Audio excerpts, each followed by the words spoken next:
will discuss about linear sum of subspaces. So what is linear sum of subspaces? तो सबसे पहले हमारे पास definition है, तो देखते हैं डेफिनेशन कि if W1 and W2 are two subspaces of a vector space V over the field F, then we define the linear sum of W1 and W2 as W1 plus W2.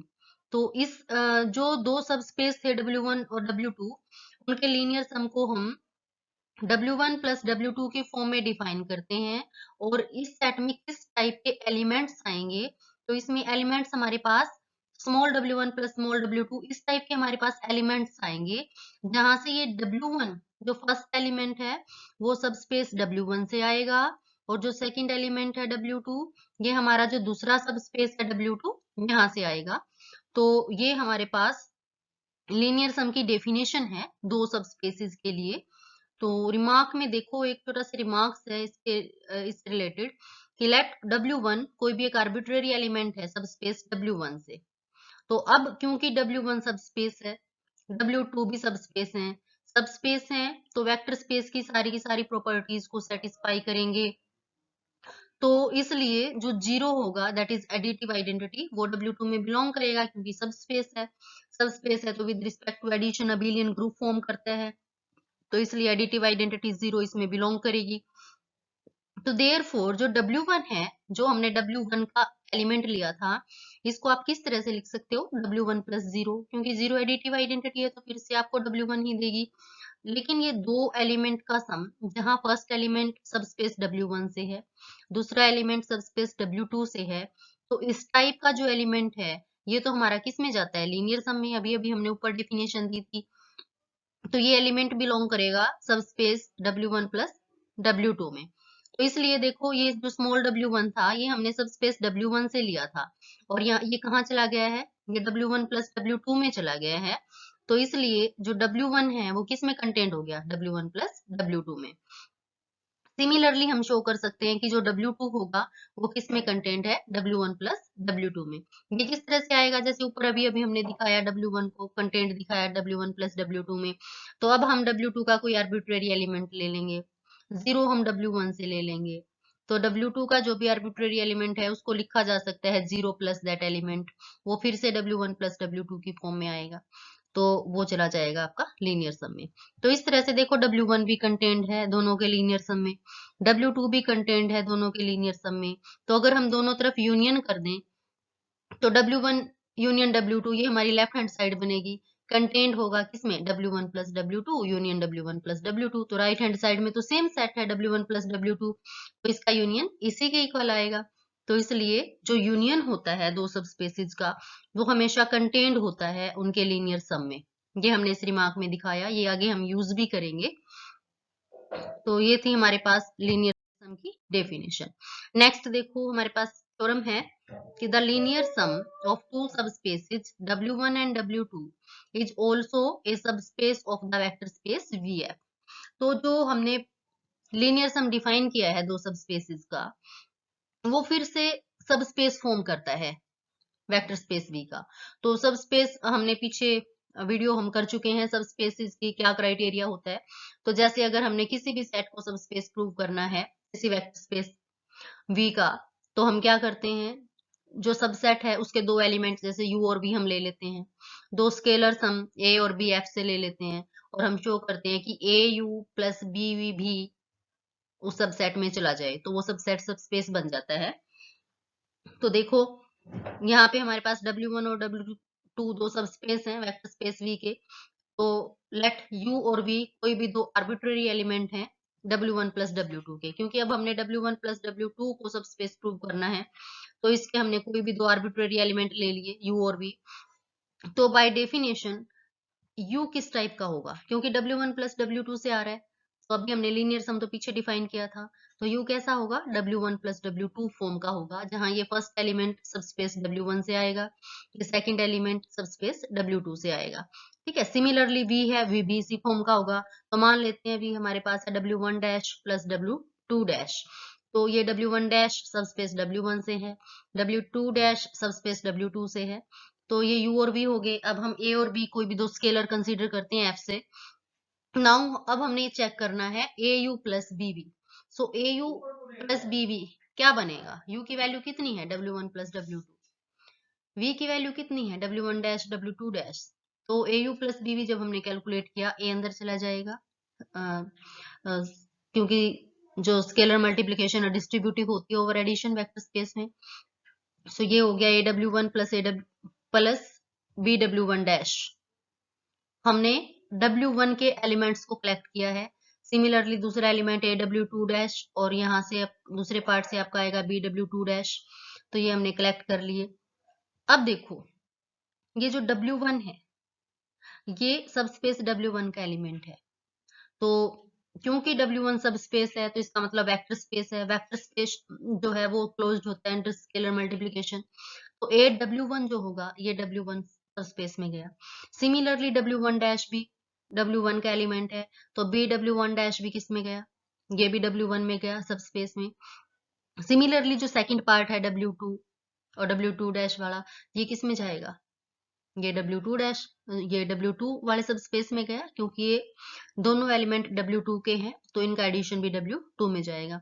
तो यहाँ पे हमारे पास ये जो element आया AW1 plus BW1 dash, ये W1 सब space का है। और ये जो दूसरा एलिमेंट आया AW2 प्लस BW2 डैश, ये सब स्पेस W2 का है। तो ये तो लीनियर सम की फॉर्म में आ गया ना, है ना। तो फर्स्ट एलिमेंट चला गया W1 में, दूसरा एलिमेंट चला गया W2 में। तो इसलिए AU प्लस BB जो है वो हमारा किस में गया? Linear sum of subspace W1 and W2। तो AU प्लस BB चला गया W1 प्लस W2 में, है ना। तो इसलिए हमारा W1 प्लस W2 क्या बन जाता है? सबस्पेस बन जाता है वेक्टर स्पेस V का। नेक्स्ट हमारे पास है subspace generated bye a set. तो डेफिनेशन इंपॉर्टेंट है, इसके ऊपर बेस्ड थ्योरम भी होंगी हमारे पास। तो डेफिनेशन देखो क्या है कि V be a vector space over F। V कोई भी वेक्टर स्पेस गिवन है and S contained in V, और S उसका एक सबसेट है V का, then W is said to be subspace generated by S। तो हम कब कहेंगे किसी सबस्पेस W को कि वो S से जनरेटेड है? If W is the smallest subspace of V containing S and is denoted by W is equal to S। तो हम कहेंगे कि S W को जनरेट करता है तब। दो कंडीशन है, एक तो S कंटेंड होना चाहिए W में, दूसरा W स्मॉलेस्ट सबस्पेस होगा V का जो S को कंटेन करेगा।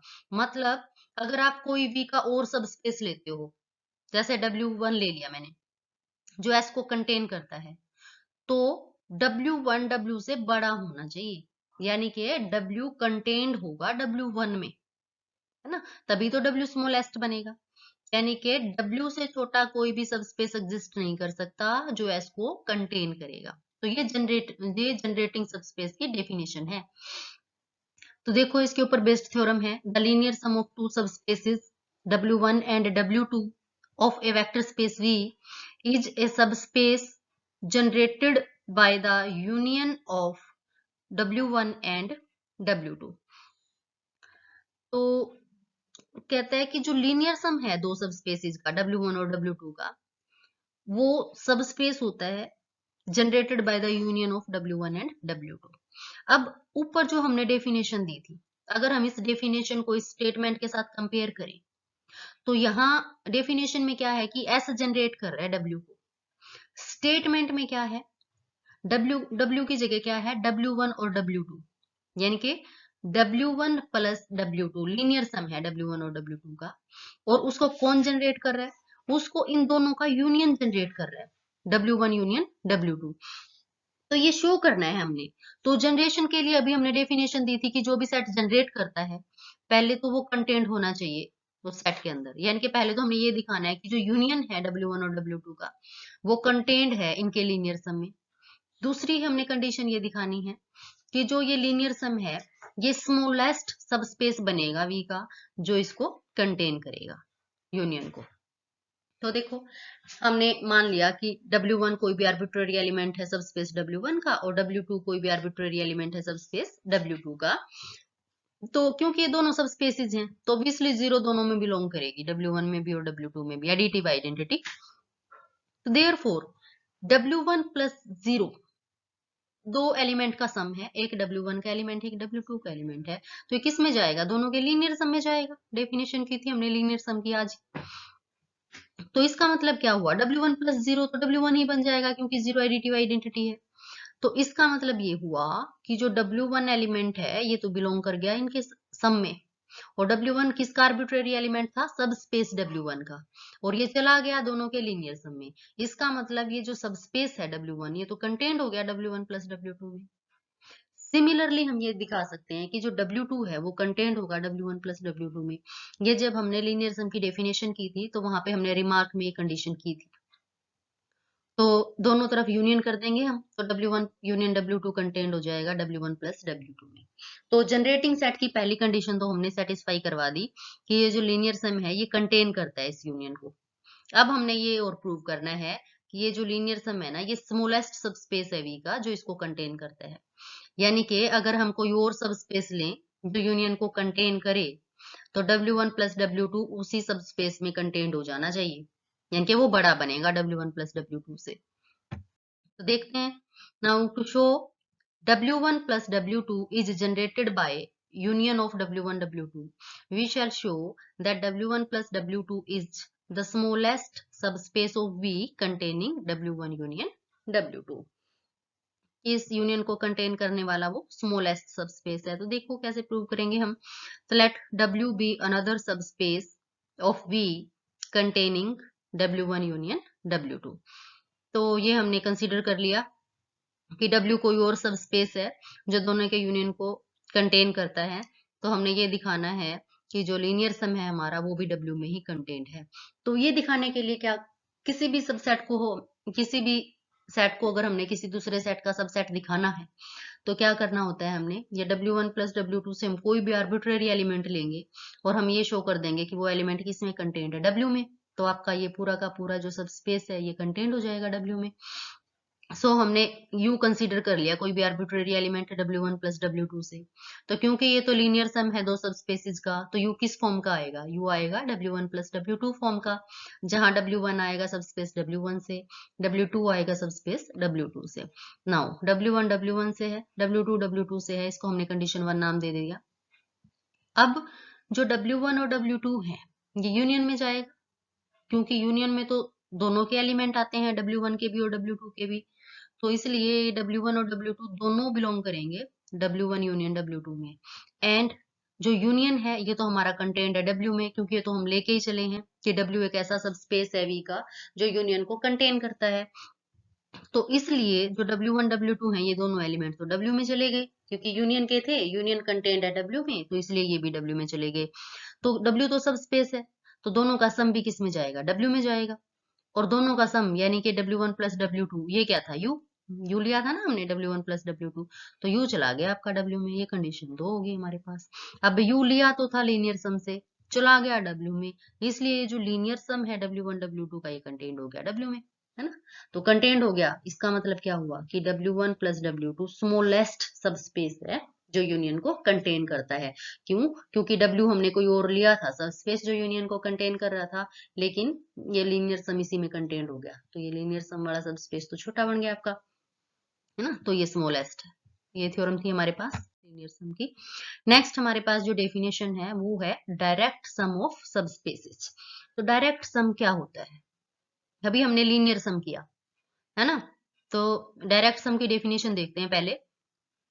A vector space V is said to be direct sum of its two subspaces W1 and W2 if every element of V can be uniquely expressed as W1 plus W2, जहां W1 आएगा subspace W1 से और W2 आएगा subspace W2 से।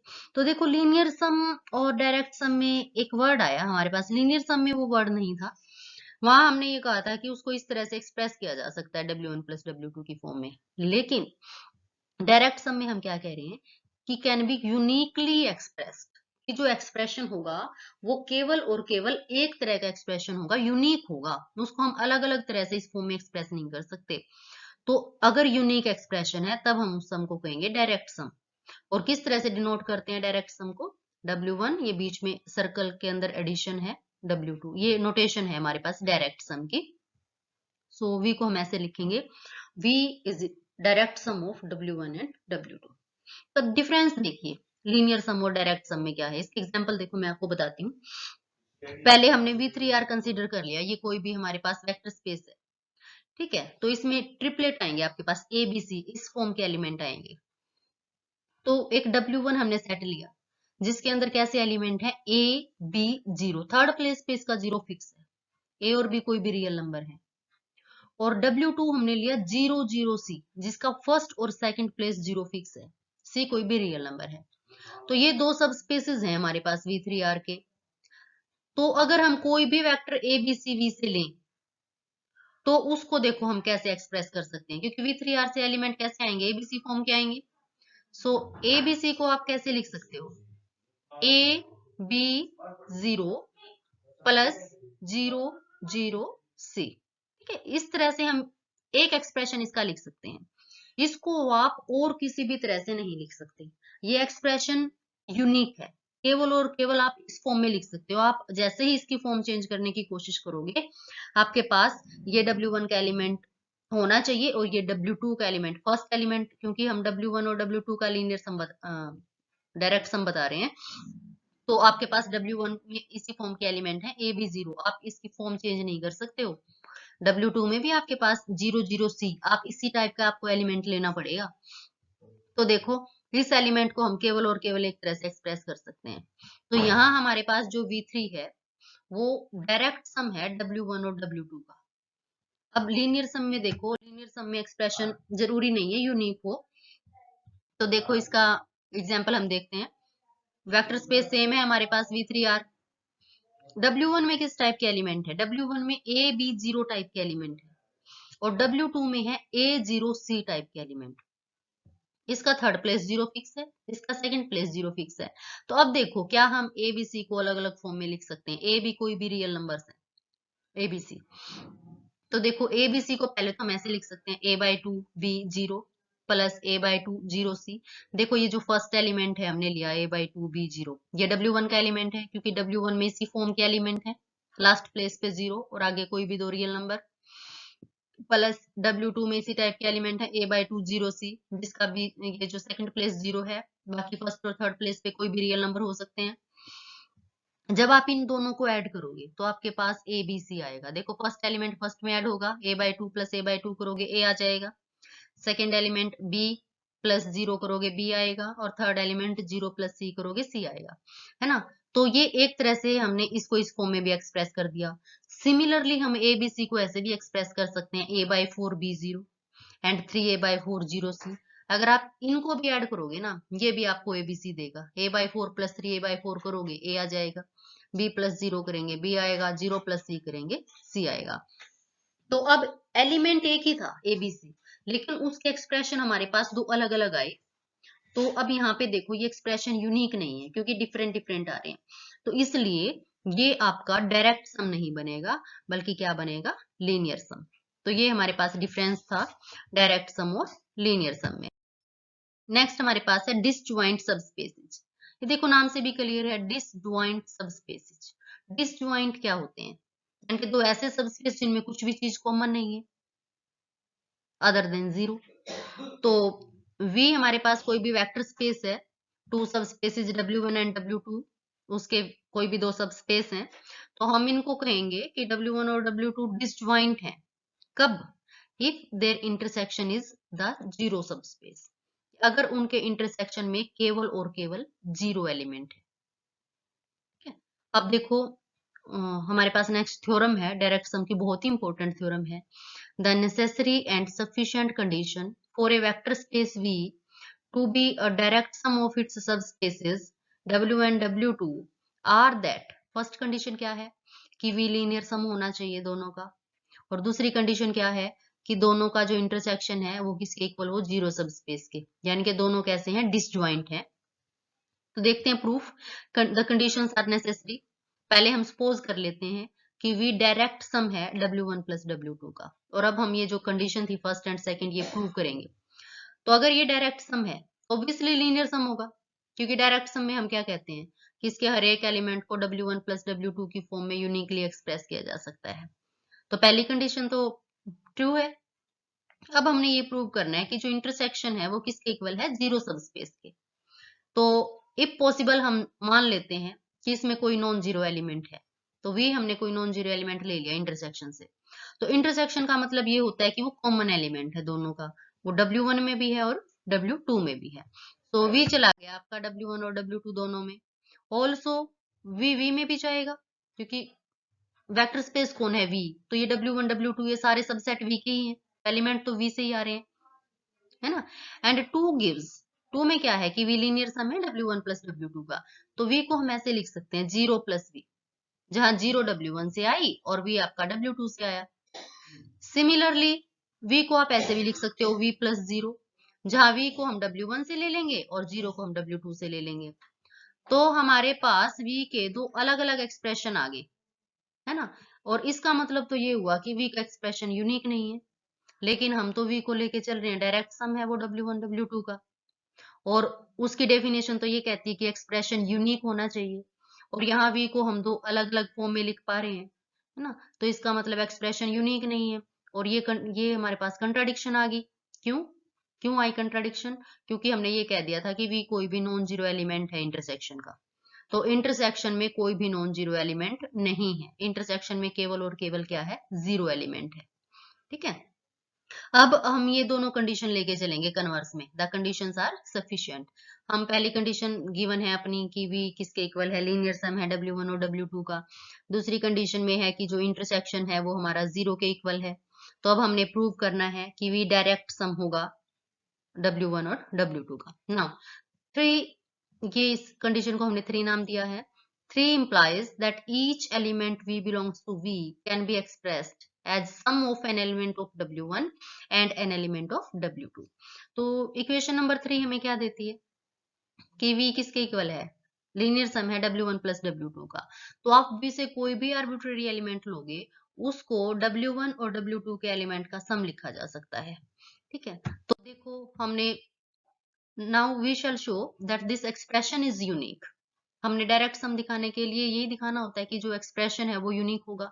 तो एक possible हम consider कर लेते हैं कि एक्सप्रेशन यूनिक नहीं है, दो डिफरेंट डिफरेंट एक्सप्रेशन है। वी कोई भी आर्बिट्ररी एलिमेंट हमने लिया वी से, तो मान लेते हैं वी को W1 प्लस W2 की फॉर्म में भी लिखा जा सकता है, और वी को W1 डैश और W2 डैश से भी लिखा जा सकता है। जहां ये फर्स्ट एलिमेंट है आपके W1 और W1 डैश, ये सब स्पेस W1 से आएंगे, और W2 और W2 डैश ये सब स्पेस W2 से आएंगे। तो देखो दोनों v की वैल्यू है, तो इसलिए यहां से क्या आया, W1 plus W2 equal to W1 dash plus W2 dash. तो यहाँ W1 वाले एलिमेंट को हम कलेक्ट कर लेते हैं, तो W1 डैश को लेफ्ट हैंड साइड में लेके आओगे माइनस का, W2 डैश को शिफ्ट कर दो, W2 डैश माइनस का W2। तो वैसे तो ये जो हम कर रहे हैं ये क्योंकि सब स्पेसिस हैं तो with respect to addition abelian groups हैं, तो इसलिए इनका एडिटिव इनवर्स ऐड जो है एग्जिस्ट करता है। तो हम ये कहते हैं कि दोनों तरफ इनका एडिटिव इनवर्स ऐड कर रहे हैं हम। ठीक है, तो जैसे W1 है तो इसका एडिटिव इनवर्स क्या बनेगा, माइनस W1, दोनों तरफ हमने ऐड कर दिया। सॉरी W1 डैश का इनवर्स हमने दोनों तरफ ऐड कर दिया। ऐसे ही जो W2 है इसका हमने एडिटिव इनवर्स दोनों तरफ ऐड कर दिया, है ना। तो जैसे लेफ्ट हैंड साइड में हमने W1 डैश का इनवर्स ऐड किया तो W1 माइनस W1 डैश हो जाएगा। सिमिलरली W2 डैश का इनवर्स, W2 का इनवर्स ऐड करेंगे तो W2 माइनस का W2, वो एडिटिव आइडेंटिटी जीरो बन जाएगी। तो अब देखो लेफ्ट हैंड साइड में हमारे पास आ जाता है W1 माइनस W1 डैश, और राइट में आ जाता है W2 डैश माइनस W2। अब देखो ये W1 और W1 डैश ये सब स्पेस W1 के एलिमेंट है, ये सब स्पेस है। तो हमारे पास ये W1 dash minus W1 minus W1 dash ये किस में जाएगा, W1 में ही जाएगा, क्योंकि दोनों सब स्पेस के एलिमेंट हैं, तो क्लोजर प्रॉपर्टी से चला गया हमारे पास W1 में। सिमिलरली राइट हैंड साइड में दोनों W2 के एलिमेंट है, तो ये भी सब स्पेस है, तो ये W2 डैश माइनस W ये चला गया W2 में ना। तो दोनों एलिमेंट इक्वल है, और ये W1 में भी है और W2 में भी है, क्योंकि देखो W1 माइनस W1 डैश अगर W1 में है तो ये W2 डैश माइनस W2 ये इसी के इक्वल तो है, तो ये भी W1 में जाएगा। इसी तरह से ये राइट हैंड साइड W2 में है तो ये लेफ्ट हैंड साइड भी W2 में जाएगी, है ना। तो ये दोनों एलिमेंट इंटरसेक्शन में चले गए, लेकिन इंटरसेक्शन तो हमारा जीरो गिवन है, जीरो सब स्पेस, तो इसलिए ये दोनों किसके इक्वल होने चाहिए, जीरो के इक्वल होने चाहिए। तो W1 माइनस W1 डैश अगर जीरो के इक्वल है तो इसका मतलब क्या हुआ, W1 equal to W1 dash. और दूसरी कंडीशन देगी W2 डैश माइनस W2 अगर जीरो के इक्वल है तो W2 डैश किसके इक्वल हो गया, W2 के, है ना। तो ये तो एलिमेंट इक्वल ही आ गए, तो हमने जो अलग अलग एक्सप्रेशन V के मानने थे ये दोनों क्या बन गए, सेम, क्योंकि W1 किसके इक्वल बन गया, W1 डैश के, W2 किसके इक्वल बन गया, W2 डैश के, है ना। तो इसका मतलब एक्सप्रेशन यूनिक है। अगर यूनिक है तो हमारे पास क्या हुआ फिर भी, ये बन गया direct sum of subspaces W1 and W2। तो ये थे हमारे आज की थ्योरम्स।